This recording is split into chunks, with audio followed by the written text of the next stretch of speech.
Good morning students. आज हम लोग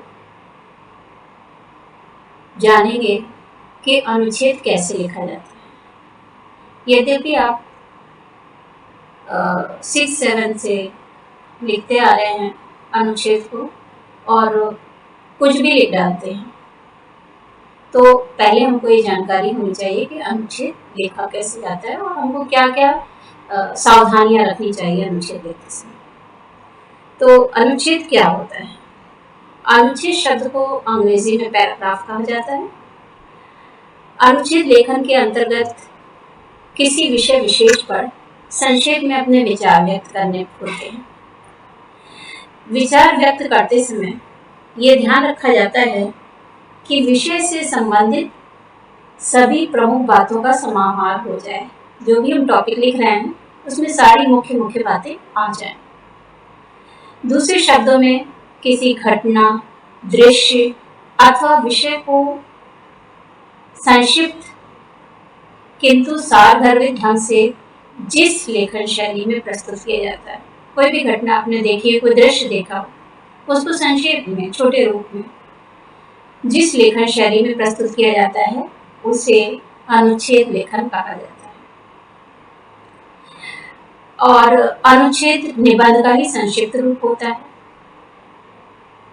अनुच्छेद में हर वाक्य मूल विषय से जुड़ा रहता है। जो भी हमको टॉपिक मिला है उससे जुड़ा हुआ रहता है। अनुच्छेद में घटना एवं विषय से संबंध, वर्णन संतुलित तथा अपने आप में पूर्ण होना चाहिए। अनुच्छेद की भाषा शैली सजीव एवं प्रभावशाली होनी चाहिए। जो भी हमने शब्द चुने हैं वो बहुत प्रभावशाली होने चाहिए।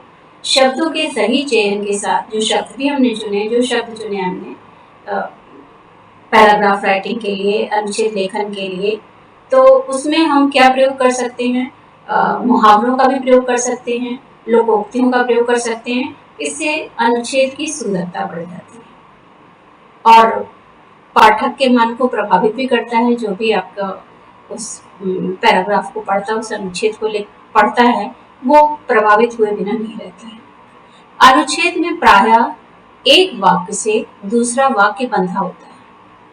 जब हम एक सेंटेंस लिखते हैं, एक वाक्य लिखते हैं, तो उससे जुड़ा हुआ ही वाक्य होता है। उस जिसका भी वर्णन हम कर रहे हैं, जिस भी घटना का वर्णन कर रहे हैं, किसी पहाड़ का वर्णन कर रहे हैं, किसी दृश्य का वर्णन कर रहे हैं, तो वो वाक्य एक दूसरे से संबद्ध होने चाहिए। एक भी वाक्य बेकार या अनावश्यक नहीं होना चाहिए। जिस विषय पर हम लिख रहे हैं उसके अलावा किसी और विषय पर नहीं लिखना चाहिए। अनुच्छेद लेखन के विषय में ध्यान रखने योग्य बातें क्या क्या है? अनुच्छेद अधिकतम 80 से 100 शब्दों का। यदि आपके प्रश्न पत्र में 100 से 150 शब्द लिखे हैं तो आप उसका अनुसरण करेंगे, नहीं तो अनुच्छेद अधिकतम 80 से 100 शब्दों का होना चाहिए। अनुच्छेद मतलब एक पैराग्राफ। अनुच्छेद दिए गए संकेत बिंदुओं के आधार पर लिखा जाए। प्राय हम देखते हैं कि अनुच्छेद लेखन आता है तो उसके साथ हमें सब टाइटल दिए रहते हैं, 2 या 3 सब टाइटल दिए रहते हैं। छात्राएं क्या गलतियां करती हैं कि हर जो सब टाइटल दिए रहते हैं, जो संकेत बिंदु दिए रहते हैं, 3-4 पॉइंट दिए रहते हैं, हर एक पॉइंट पर पैराग्राफ वाइज लिखते हैं। वो गलत है। हमको ध्यान रखना है कि संकेत बिंदु तो हमको मिले हैं, उनको आधार भी बनाना है हमको, लेकिन उनके आधार पर अलग अलग पैराग्राफ नहीं लिखना है। जहां तक संकेत बिंदु के आधार पर लेखन की बात है, ये संभवतः इसलिए किया गया कि छात्र रटकर अनुच्छेद न लिखें, कि हम रटकर आ गए और जैसा हमने पढ़ा वैसा आकर के कॉपी में परोस दिया। वैसा नहीं होना चाहिए। अपने विचार, अपने स्वयं के विचार होने चाहिए। वो ज्यादा प्रभावशाली भाषा होती है। जरूरी नहीं कि आप बहुत क्लिष्ट भाषा का प्रयोग करें, बहुत साहित्यिक भाषा का प्रयोग करें, लेकिन आप जो भी लिखें उसको रटकर ना लिखें।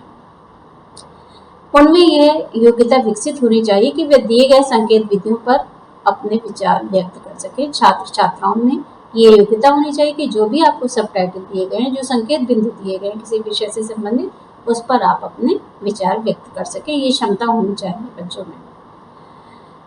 अतः अनुच्छेद लिखते समय संकेत बिंदुओं पर अपना ध्यान केंद्रित करना चाहिए कि हमको कौन कौन से संकेत बिंदु दिए गए हैं, उनको अवश्य हमें अपने पैराग्राफ में समाहित करना है और उन्हीं बिंदुओं को अपने अनुच्छेद में विस्तार देना चाहिए। एक बार अनुच्छेद लेखन का कार्य पूरा हो जाए, मान लीजिए आपने पैराग्राफ लिख दिया किसी भी विषय पर, चाहे वो अनुशासन पर हो, चाहे वो प्रार्थना पर हो, चाहे वो विज्ञान का महत्व हो, किसी भी विषय पर पूरा हो जाने पर ये नहीं कि हमारा काम पूरा हो गया, उसको ध्यान से पढ़ना है और देखना है कि संकेत बिंदु जो हमको दिए गए हैं, 3-4 पॉइंट दिए गए हैं उनसे संबंधित कोई बात छूट तो नहीं गई है।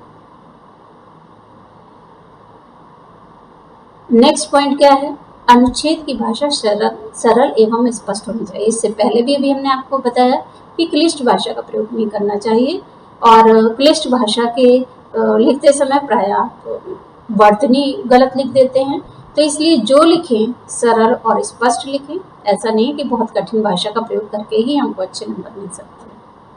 अनावश्यक विस्तार से बचें, बहुत लंबा चौड़ा पैराग्राफ लिखने से बचना चाहिए, लेकिन विषय से ना हटें। जो भी हमको टॉपिक मिला है, मान लीजिए विज्ञान पे कोई विषय मिला है, मान लीजिए कोरोना पे कोई विषय मिला है हमको, मान लीजिए किसी नेता के पे ऊपर लिखना है, मान लीजिए 26 जनवरी पे लिखना है, तो हम उसी विषय पर कायम रहें, उससे नहीं हटना चाहिए और अनावश्यक रूप से पैराग्राफ को बड़ा नहीं करना चाहिए।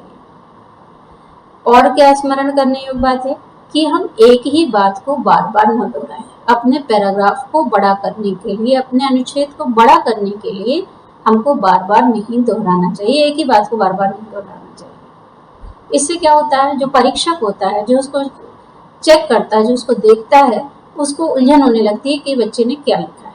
तो हमको ये स्मरण रखना है कि हम एक ही बात को बार बार ना दोहराएं, अनावश्यक चीज़ें ना लिखें, उसमें भाषा सरल और स्पष्ट लिखें। और आखिरी पॉइंट जो आपको बता रहे हैं, प्रायः बच्चे वो गलती करते हैं, क्योंकि किसी किसी पुस्तक में, किसी किसी किताब में प्रायः लिखा रहता है कि अनुच्छेद लिखते समय पैराग्राफ चेंज कर देते हैं।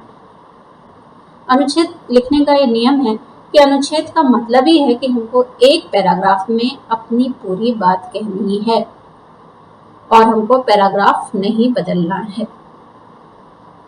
तो आज हमने देखा कि अनुच्छेद लिखने में विशेष सावधानियां क्या है, अनुच्छेद किसे कहते हैं, कैसे हमारी भाषा संतुलित होनी चाहिए, सारगर्भित होनी चाहिए और विषय से संबंधित होने चाहिए। विषय से हमें नहीं भटकना है, बार बार एक बात को नहीं दोहराना है, अपने पैराग्राफ को बड़ा करने की कोशिश नहीं करनी है।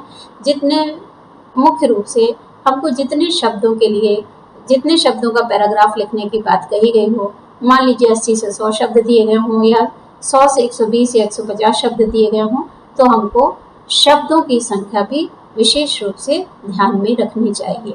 तो आज हमने सीखा कि अनुच्छेद लिखते समय हमको क्या क्या सावधानियां रखनी चाहिए और किन विशेष बातों का ध्यान रखना चाहिए।